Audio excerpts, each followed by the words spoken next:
Selamat datang di channel Pemuja Malam. Jangan lupa like, share, and subscribe ya. Terima kasih. Chapter 54. Kita Carai. Semua orang menoleh ke asal suara. Terlihat seorang wanita dengan hijab di kepalanya memandang ke arah mereka dengan ekspresi terkejut. Syahlah, Ustadz Amar terbelalak. Kamu ngapain di sini? Ustadz Amar lantas menyadari kalau posisinya dengan Dasya terlihat ambigu. Segera saja didorongnya ke situ sampai terjatuh. Ini nggak seperti yang kamu pikirkan. Kedua tangan Syahla terkepal, lalu dengan menahan air matanya yang sudah siap keluar, ia berjalan menghampiri mereka. Dengan kasar diraihnya gelas minuman di atas meja dan ia siramkan ke wajah Ustadz Amar. Dengan mata berkaca-kaca, ia berkata dengan sungguh-sungguh. Kita cerai. Perkataan Syahla bagaikan petir di siang bolong yang menyabar Ustadz Amar bertubi-tubi. Belum sempat laki-laki itu menjelaskan, Syahla sudah berbalik pergi meninggalkan tempat itu. Syahla, Ustadz Amar mengejar Syahla dengan frustasi. Tunggu, ini gak seperti yang kamu lihat. Kamu salah paham. Tadi posisi saya seperti itu karena Dasya gak sengaja menyiram kopi ke badan saya. Saya sudah meminta dia untuk menjauh, tapi dia tetap tidak mau. Sayang, dengarkan aku. Kamu mau kemana? Bahaya, malam-malam begini di Amerika. Banyak orang jahat, sayang. Syahla tidak menggubris Ustadz Amar yang berusaha menjelaskan dengan panjang lebar. Ia terus saja berjalan tak tentu arah, tentunya dengan air mata yang terus mengalir di pipinya. Hatinya bagaikan tertusuk pisau, menelan sebuah kekecewaan yang sangat dalam. Jelas, bagaimana mungkin Syahla tidak kecewa? Tadi sebelum sampai di rumah Dasya, Syahla sudah mati-matian menatah hati. Ia tidak ingin kecemburuan membuatnya buta, dan dia ingin percaya kalau suaminya memang mencintainya dan tidak akan melirik wanita lain. Tapi apa yang dia dapat saat sampai di sana? Syahla malah melihat suaminya sedang bermesraan dengan seorang wanita cantik dengan pakaian yang sangat minim yang tak lain adalah Dasya. Syahla terus berjalan tak tahu arah dan Ustadz Amar dengan sabar mengikuti dari belakang. Ia tak melanjutkan penjelasannya karena tahu Syahla tidak akan mendengarkan itu semua. Mereka berdua terus berjalan dalam diam. Entah sudah berapa jam berlalu, Syahla merasa kakinya sakit dan ia berhenti sejenak untuk melihat. Saat sepatunya dilepas, terlihat kakinya terluka di mana-mana. Syahla berjongkok untuk melihat kakinya lebih dekat. Rasa sakit dari luka di kaki ditambah dengan luka di hatinya membuat air matanya kembali mengalir. Syahla merasakan sakit yang teramat dalam. Ia menangis terseduh-seduh. Sakit banget ya? Ustadz Amar menghampiri Syahla dan ikut berjongkok di depannya. Kita pulang dulu ya, biar saya obatin.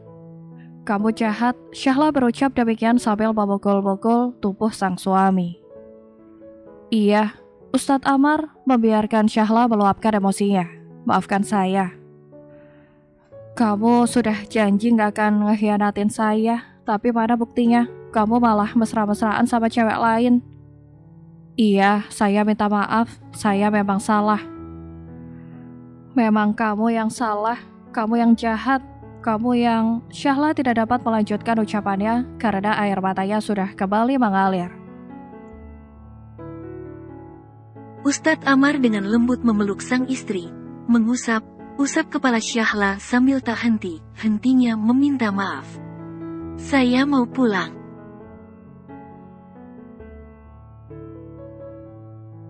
Iya, ayo kita pulang. Bukan pulang ke situ, tapi pulang ke Indonesia.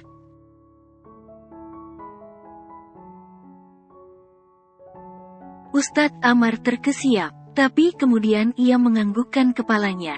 Iya, tapi nggak sekarang. Besok pagi saya akan langsung pesan tiket.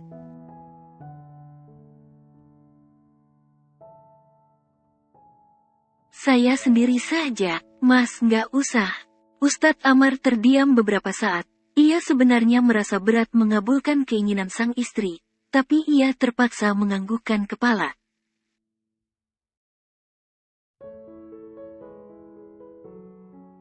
Oke, tapi sekarang kita pulang dulu ya. Ustadz Amar membimbing Syahla agar naik ke punggungnya. Tidak mungkin bagi Ustadz Amar untuk membiarkan istrinya berjalan lebih jauh dengan keadaan kakinya yang seperti itu.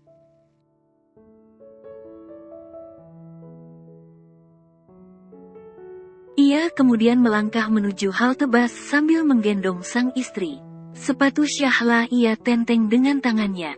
Ustadz Amar terus berjalan dengan mulut bungkam, sambil mendengarkan isak tangis sang istri yang terdengar pilu.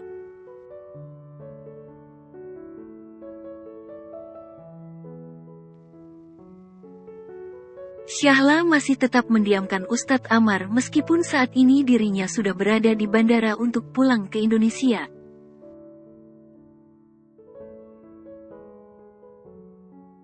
Meskipun didiamkan sang istri, Ustadz Amar tetap menyiapkan segala keperluan sang istri dengan penuh perhatian. Apalagi kali ini perjalanan 18 jam itu akan dilewati istrinya sendirian. Jelas dirinya merasa harus mempersiapkan segalanya semaksimal mungkin.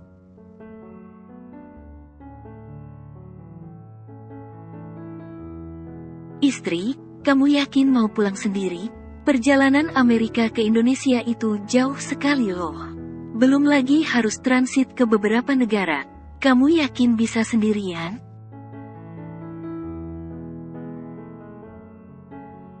Syahla merebut kopernya dari tangan sang suami, kemudian ia mengangguk malas.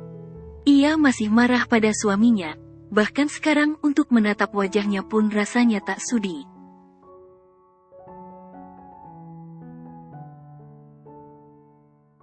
Tak lama kemudian, terdengar pengumuman dalam bahasa Inggris yang menyuruh para penumpang untuk segera masuk ke dalam pesawat.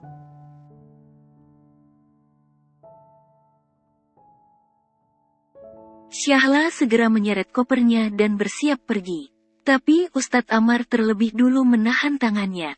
Hati, kabari saya kapanpun. Jangan berpikiran aneh. Saya akan menyusul sebentar lagi.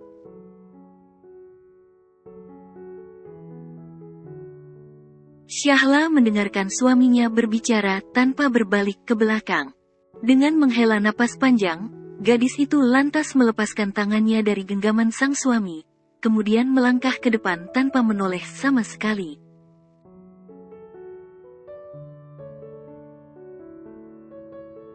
Ustadz Amar memandang kepergian sang istri dengan perasaan campur aduk. Ia merasa sedih, tapi juga marah pada dirinya sendiri karena sudah membuat istrinya semarah itu.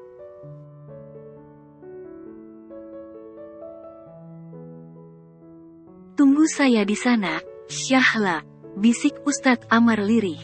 Syahla menikmati perjalanan 18 jamnya dengan lebih banyak diam. Meskipun ini merupakan pengalaman pertamanya naik pesawat sendirian, ia merasa tidak bersemangat sama sekali.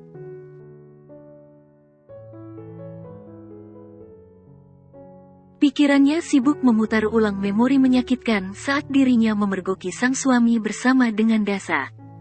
Mengingat kembali hal itu membuat dadanya terasa sesak. Alhasil, sepanjang perjalanan, Syahla diam menangis.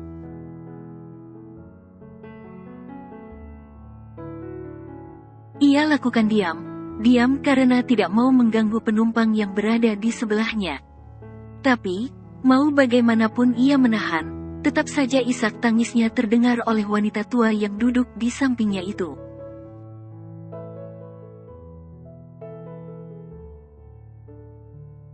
Nak, wanita itu menyodorkan sapu tangan kepada Syahla. Kamu tidak apa-apa.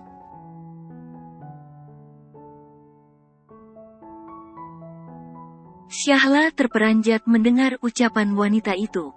Yang pertama, ia terkejut karena tangisnya ternyata terdengar. Yang kedua, ia terkejut karena wanita dengan wajah khas orang Eropa itu bisa berbahasa Indonesia.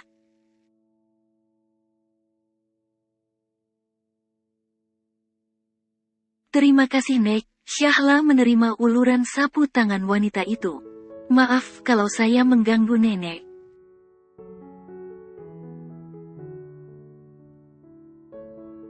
Ah, tidak masalah. Wanita tua itu mengibaskan tangan. Waktu seumur kamu, nenek malah jauh lebih banyak menangis.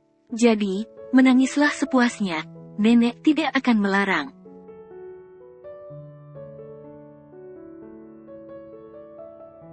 Syahla tersenyum mendengar ucapan sang nenek. Hatinya terasa hangat karena mendapatkan perhatian dari seseorang yang bahkan tidak ia kenal.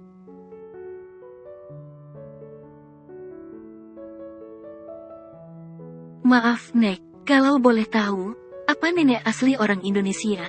Kenapa wajah nenek tidak kelihatan seperti orang Indonesia ya? Wanita tua itu terkekeh sambil memegang wajahnya sendiri.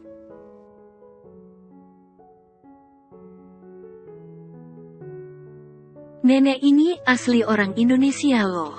Ori, nenek saja lahir di Yogyakarta. Hanya saja, orang tua nenek memang bukan asli orang pribumi sana.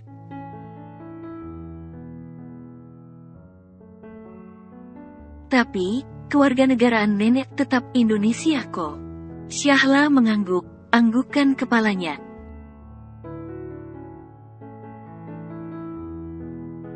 Pantas, nenek kelihatan fasih sekali bicara bahasa Indonesia. Jadi, sekarang nenek tinggal di Amerika atau di Indonesia?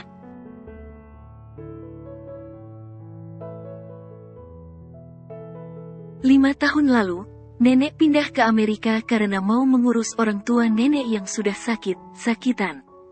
Tapi, 1 bulan yang lalu mereka sudah meninggal. Jadi, sekarang nenek mau cepat kembali ke Indonesia karena cucu nenek sudah menunggu di sana.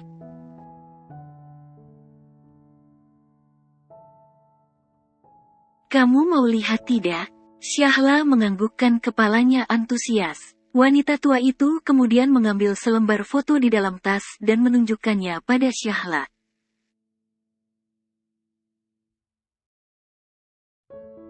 Wah, lucunya, Syahla bereaksi gemas pada 2 balita yang ada di foto itu.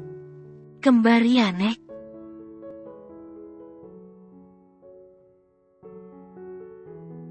Iya, Nak. Mereka cantik kan? Dulu sih umur mereka masih 5 tahun.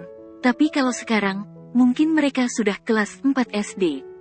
Nenek sudah tidak sabar mau melihat mereka pakai seragam sekolah.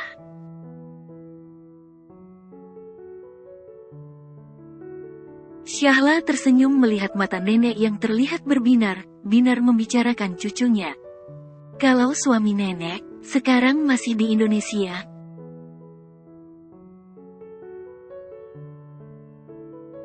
Wanita tua itu terdiam sejenak mendengar pertanyaan Syahla.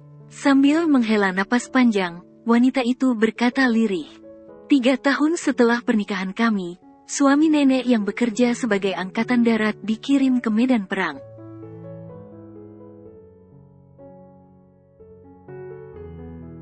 Lalu setelah itu, nenek tidak pernah mendengar kabarnya lagi. Syahla terhenyak mendengar jawaban sang nenek yang tidak ia duga.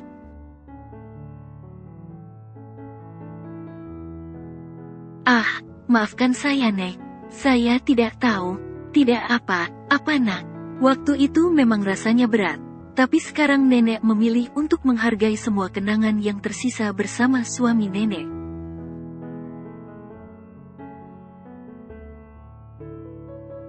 Meskipun singkat, nenek senang karena itu membahagiakan. Makanya, sekarang nenek ingin menghargai waktu bersama dengan orang yang nenek cintai.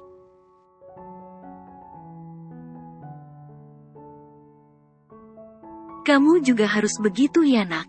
Hargailah waktu bersama orang yang kamu cintai, sebelum semuanya terlambat.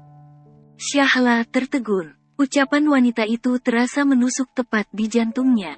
Ungkapan tentang orang yang dicintai membuatnya langsung teringat pada Ustadz Amar.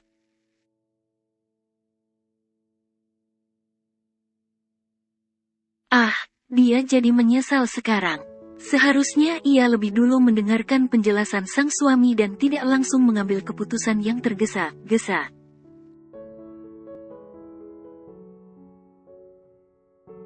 Tapi, semuanya sudah terlambat. Ia hanya berharap jarak di antara mereka bisa memperbaiki semua kesalahpahaman ini.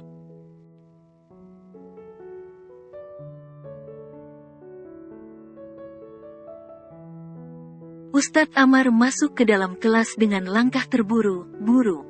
Lalu dengan cepat, ia segera menarik Dasa kuat, memaksanya keluar dari kelas.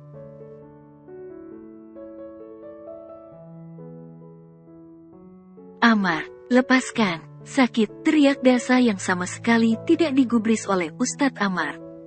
Barulah saat mereka sudah keluar dari kelas dan berada di tempat yang sepi, Ustadz Amar melepaskan cengkeramannya.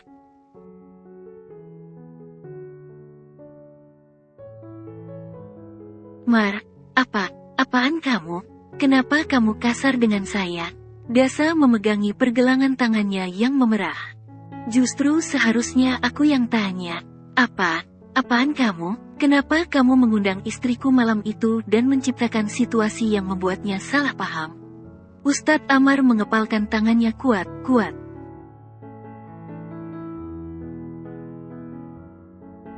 Aku tidak mengerti maksud kamu, Amar. Aku tidak.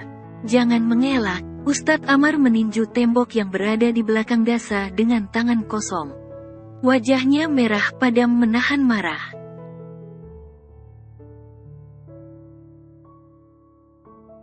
Jangan pura-pura. Kamu pikir aku tidak tahu kalau kamu sejak awal sudah berniat mengganggu istriku? Sebenarnya apa rencanamu, hah?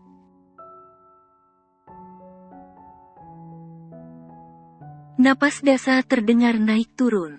Sejujurnya, gadis itu sangat ketakutan sekarang. Selama ini ia belum pernah melihat kemarahan Ustadz Amar yang begitu memuncak, apalagi kali ini sampai menggunakan tinjunya untuk menggertak.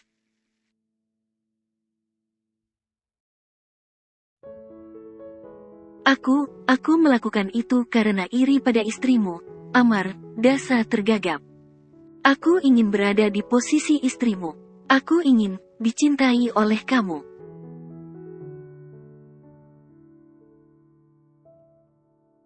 Dasa kemudian memberanikan diri mendongakkan kepala, menatap langsung manik mata laki dingin di hadapannya. Amar, tidak bisakah kamu melihat ketulusanku? Kalaupun kamu tidak bisa menjadikan aku satunya, aku tidak masalah.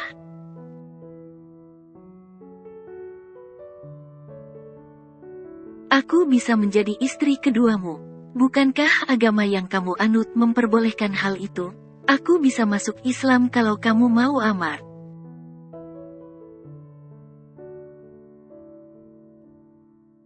Asalkan kamu bisa menjadi milikku.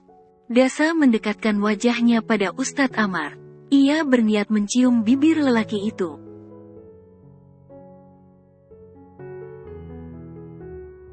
Ia kira Ustadz Amar sama seperti lelaki lainnya, yang dengan senang hati akan membuka pakaiannya sendiri jika Dasa yang meminta.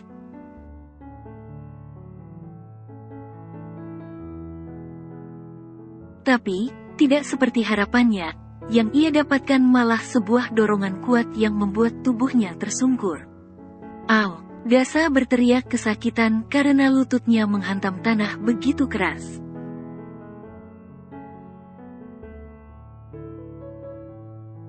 Ia lantas mendongakkan kepala, dan yang terlihat adalah wajah Ustadz Amar yang melihatnya dengan tatapan jijik.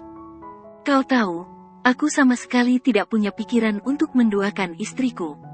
Dan kalaupun aku harus melakukannya, aku tidak akan memilih kamu.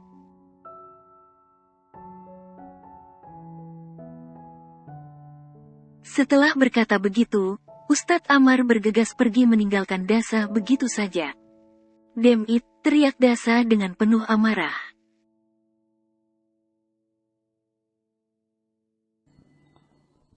Bersambung.